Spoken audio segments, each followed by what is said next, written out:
වර්තමානයේ සමාජයේ කතාබහට ලක් වෙන මාතෘකාවක් බවට පත් වෙලා තිබෙන්නේ අර අනුරාධපුර ශික්ෂණ රෝහලේ වෛද්‍යවරියක දූෂණයට ලක් කිරීමට ලක් කරනවා අර හිපාටුවෙක් විසින්.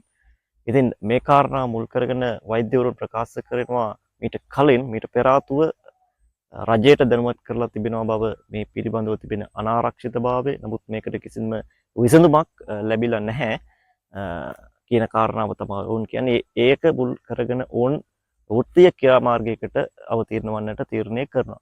මේ වෘත්තීය ක්‍රියාමාර්ගය දිහා බලපුවම මේකෙත් තිබෙන ගැටලුව තමයි අර චැනල් සෙන්ටර් වල මේ වෘත්තීය ක්‍රියාමාර්ගය සිද්ධ වෙන්නේ නැහැ.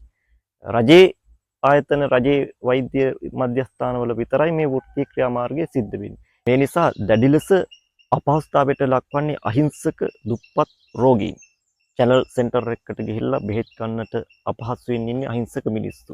මේ වෛද්‍යවරුන් වෛද්‍ය ධූරයට එන්නට පුංචි කාලේ ඉඳලා උන්ට වියදම් කරන්නේ මේ අහිංසක මිනිස්සු ලබා ගන්න සබන් කැටයක් ලබාගෙන සීනි ඇටයක් ගන්න ඒ මුදල් වලින් තමයි ඔවුන් අවසානයේ ඒ තත්ත්වයට එන්නේ. ඒ தත්ත්වයට එන්නට අහිංසක මිනිස්සු තමයි උපකාර කරන්නේ. නමුත් අවසානයේදී ලංකාවේ තිබෙන ප්‍රශ්නය තමයි අවසානයේදී මේ සියල්ලටම වරදකාරුන් වෙන්නේ මේ අහිංසක මිනිස්සු. මේ අය තමයි බිල්ලක් විදිහට අරගෙන කරන්නේ.